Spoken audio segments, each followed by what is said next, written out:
Would you hire someone who brought their children to a job interview? When Carla walked into that room, holding Jonas and Ava's hands tightly, she knew she was already at a disadvantage. The judgmental looks, the hushed whispers, the certainty that she would be discarded before she even said a word. But she wasn't there to beg for a chance. She was there to prove that no one would work harder than a determined mother. What she didn't imagine was that her presence would attract the attention of Tony, the hotel's CEO. A man used to rational, logical decisions, until he came across someone who challenged everything he thought he knew about commitment and resilience. What began as an ordinary interview would soon become an unexpected game of challenges, twists and turns and feelings that were hard to ignore. Because, after all, sometimes the best hires aren't made just on the basis of CVs, but on the impact someone can make without even realizing it. And Tony was about to find that out in the most unexpected way possible. Carla adjusted the collar of her blouse and took a deep breath before pushing open the glass door.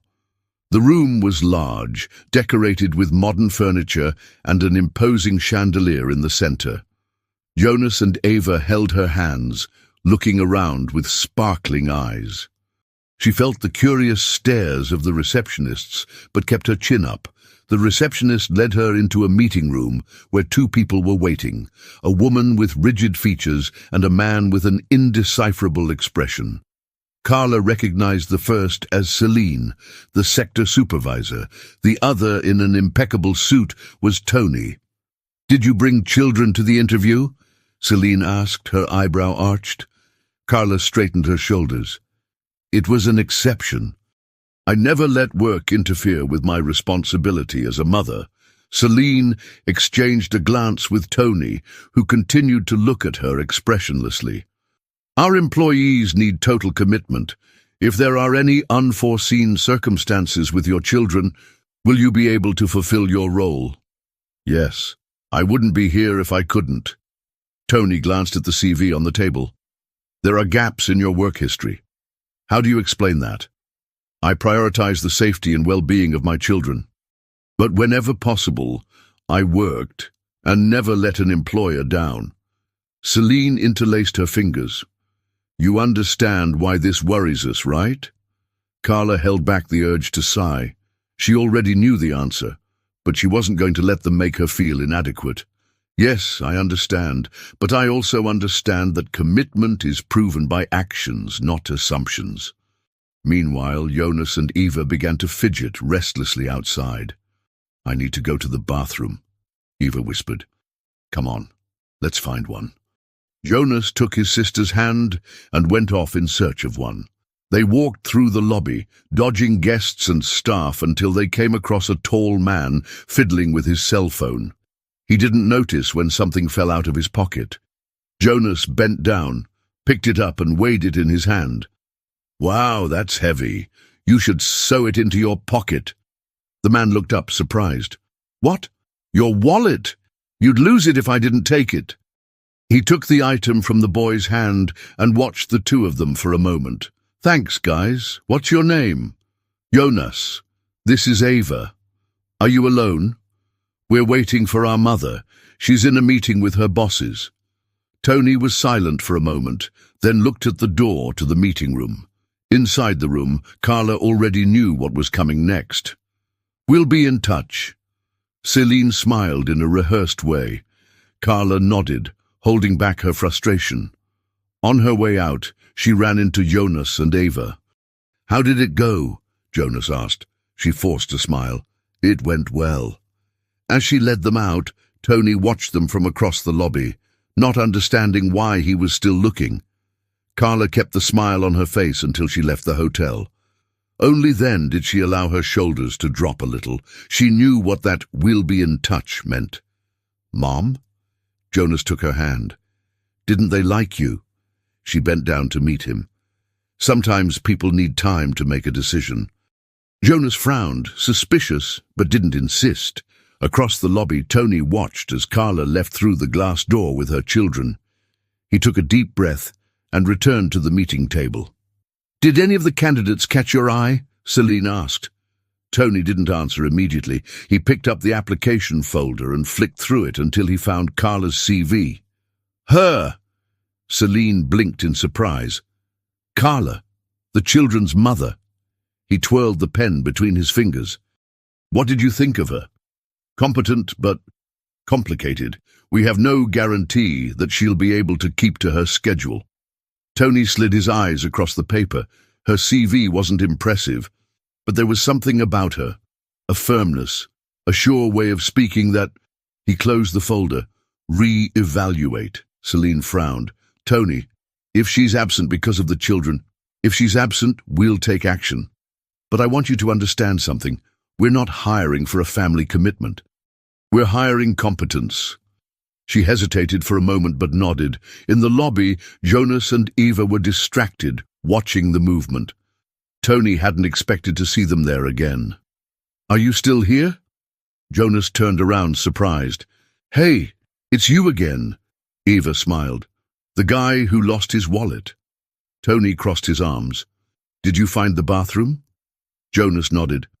Yes, but your hotel is very big. It's easy to get lost. Tony laughed, more to himself. That's true.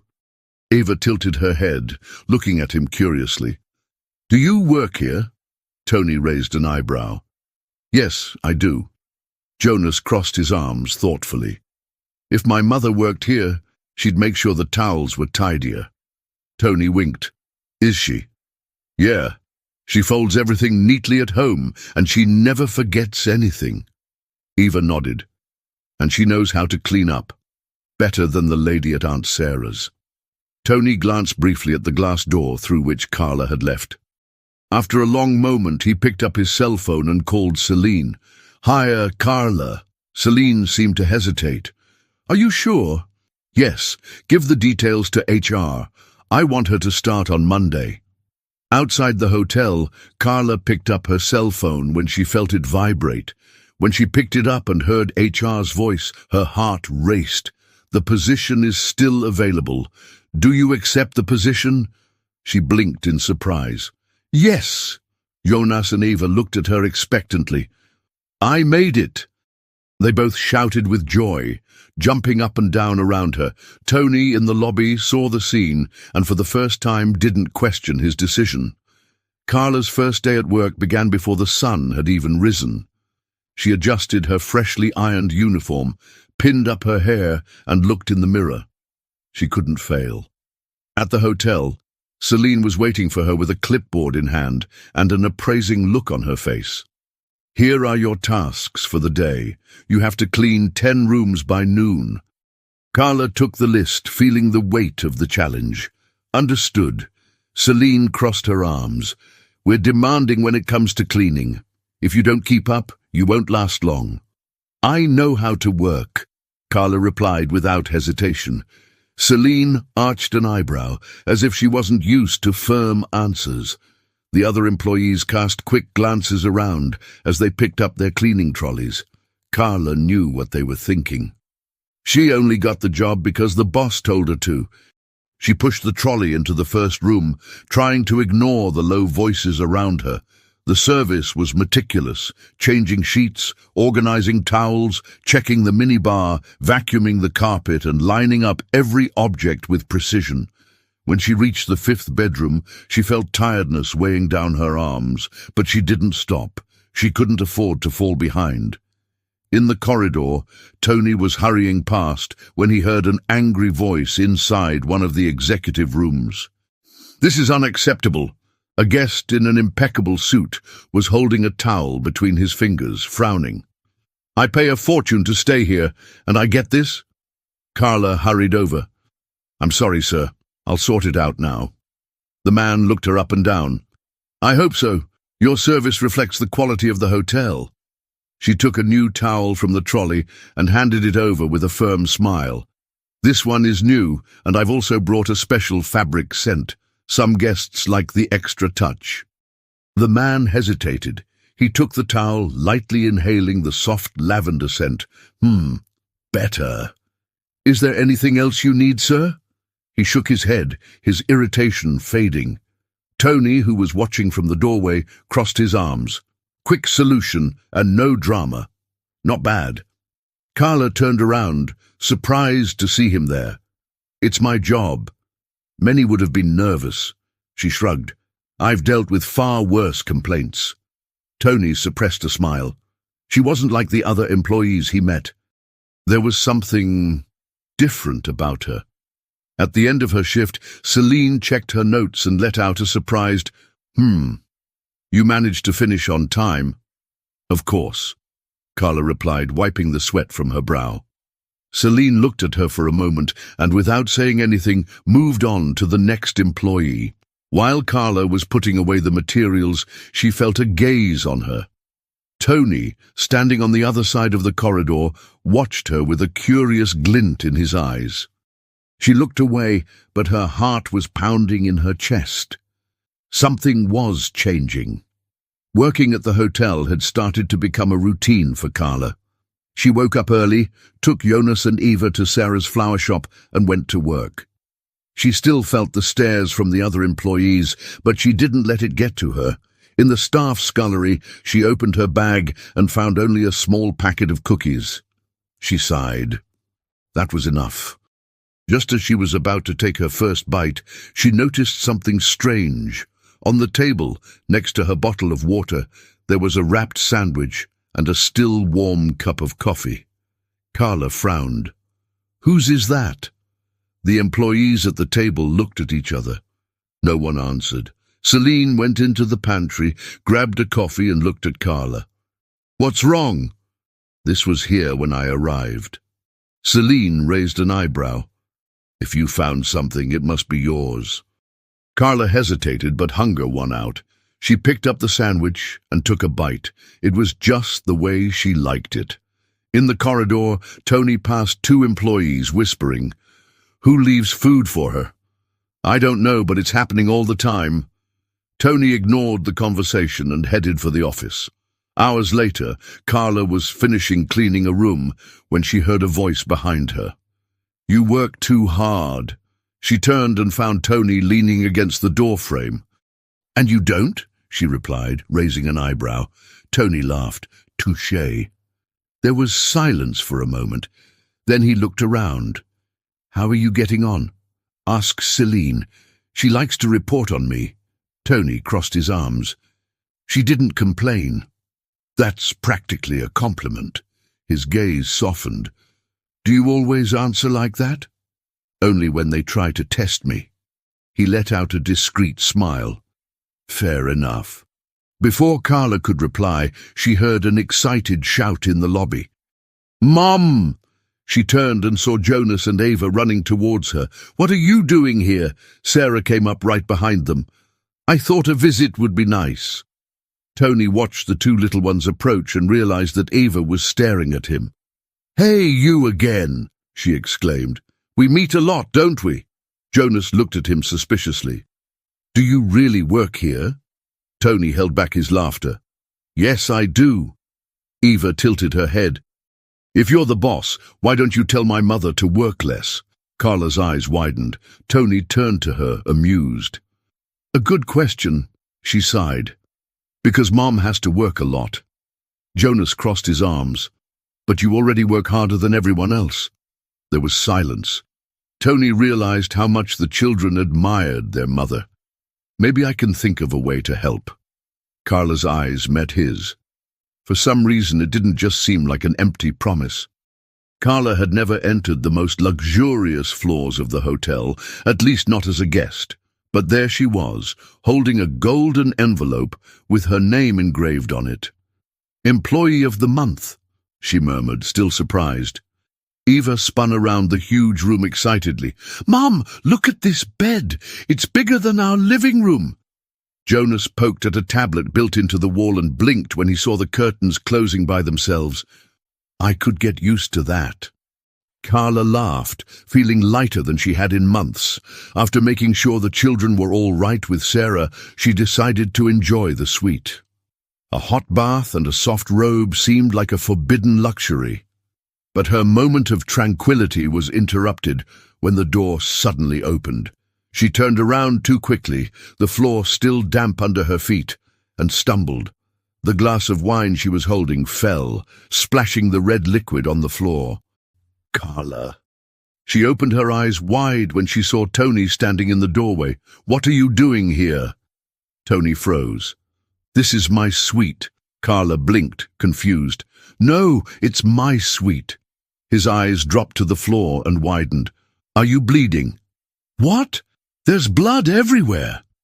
He was already pulling out his cell phone when Carla realized what he was seeing. "Tony, wait!" But it was too late. "We need an ambulance in the presidential suite." She let out a groan of frustration. "For God's sake, it's wine," he frowned. "It's what?" "Wine! I spilled wine. I'm not dying." Silence hung over him. Tony looked at the floor, then at the stains on his robe. "Ah!" The seconds dragged by before he snorted. "I'll cancel the ambulance." "That's a great idea." After he hung up, Carla closed her eyes, massaging her temple. "How do you have the wrong suite in your hotel?" Tony scratched the back of his head. "We changed some booking codes. It must have been a system error." Carla snorted. "That's great. Now the whole hotel will know that I almost died of wine." Tony tilted his head, amused. "It was dramatic, I must admit." She grabbed a pillow off the bed and threatened to throw it at him. "Get out before I do it for real." He held up his hands, laughing. All right, all right." Tony turned to leave, but stopped at the door. "Oh, Carla." "What?" "The team must have heard about this." She groaned. He smiled. "Good night." Carla threw her pillow at the door, but he had already left. Lying in the luxurious bed, staring at the ceiling, she thought she wouldn't be able to sleep after this embarrassment. But, to her surprise, she slept smiling. The buzz started before Carla even set foot in the hotel the next morning. As soon as she entered the staff changing room, the chatter stopped, and all eyes turned to her. Celine appeared next to her locker, holding a cup of coffee. "Good evening, Star," Carla snorted. "You already know, right?" Celine took a sip of her coffee. "It's hard not to know. The story came before you." Carla groaned and closed her eyes. "What are they saying?" "That the boss found you bleeding on the floor of the presidential suite, called an ambulance and carried you in his arms." "My God," Celine laughed. "Relax. I'm only joking, but the ambulance part is true." Carla shook her head. "That's a nightmare." "Oh, I don't think so." Celine tilted her head. "He was worried." "That means something. It means he's impulsive." Celine arched an eyebrow, but said nothing more. Carla picked up her cleaning trolley and left the cloakroom, determined to put the matter behind her. Unfortunately, the whole hotel seemed to have other intentions. As she pushed the trolley down the corridor, she heard staff whispering. "Did they? That can't be it." She quickened her pace. As she turned down a corridor, she bumped into someone. "Oops. Sorry." She looked up, and her heart sank. "Tony." He crossed his arms, a barely contained smile. "Carla." "Tony, how are you feeling?" She snorted. "I'm fine, but apparently I'm now a legend in the hotel." Tony smiled. "Well, you fell dramatically, had an ambulance called, and became the heroine of a tragic tale." Carla narrowed her eyes. "You're having fun with this?" He shrugged. "Maybe a little." "Then enjoy it, because I'm not going to talk about it anymore." She tried to pass, but Tony blocked her way. "Are you sure? Your son seems interested in the subject." Carla froze. "What does Jonas have to do with it?" Tony smiled as if he knew a secret. "He asked me if I liked you." Carla's eyes widened. "What?" "He's very observant." Carla covered her face with her hands. "I'm going to kill that boy." Tony laughed. "Ah, so you mean he's not wrong?" She put her hands down and pointed a finger at him. "I didn't say that." He raised his hands, amused. "Of course." Carla snorted and pushed the cleaning trolley away, ignoring Tony's amused look. But as she worked, she couldn't help the insistent thought.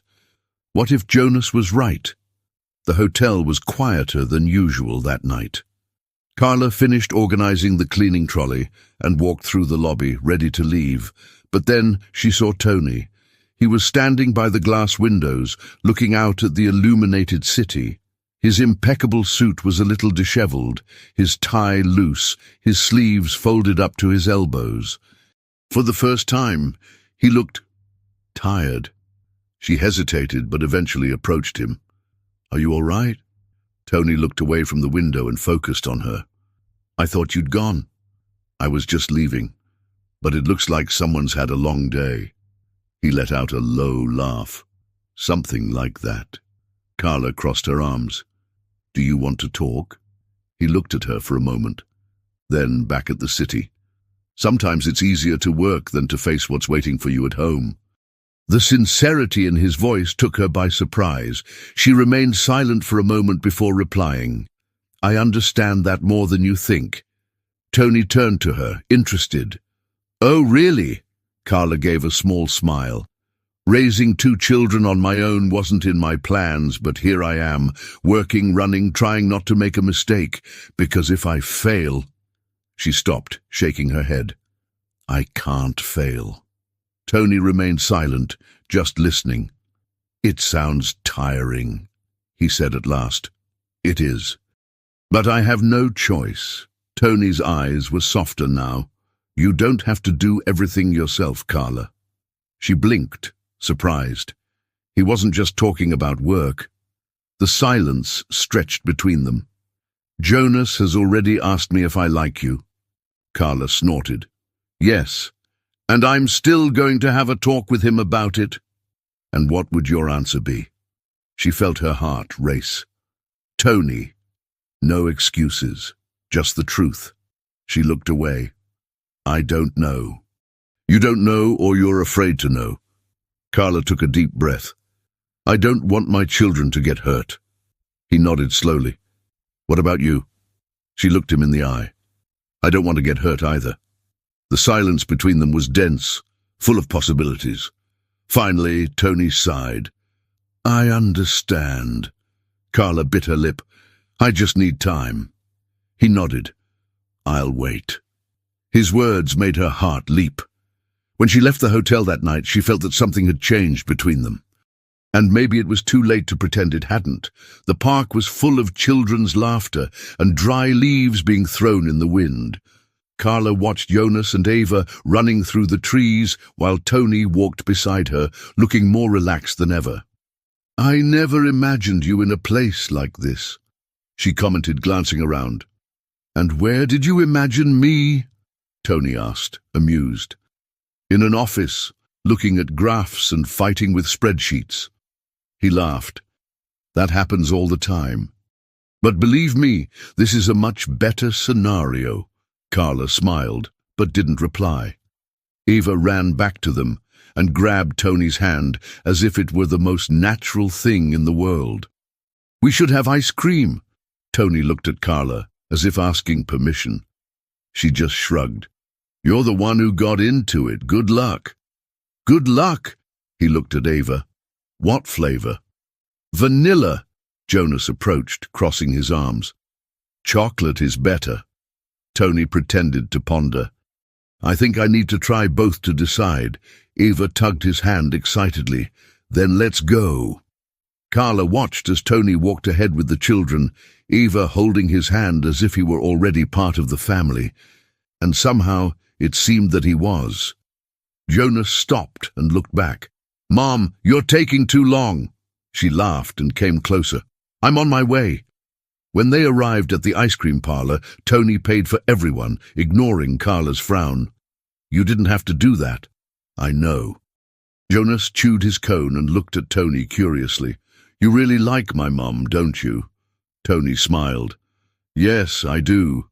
Carla's eyes widened. "Tony!" But he just sipped his ice cream calmly. "What?" he asked, I answered. Eva clapped her hands. "So does that mean you're getting married?" Carla almost choked. Tony laughed. "One thing at a time, Eva." Jonas looked at Carla. "What about you, Mom? Do you like him?" She opened her mouth but hesitated. She felt Tony's gaze on her, waiting for an answer. And for the first time, she decided not to run away. "Yes, I do." Tony's smile grew wider, but he didn't say anything. Jonas nodded, satisfied.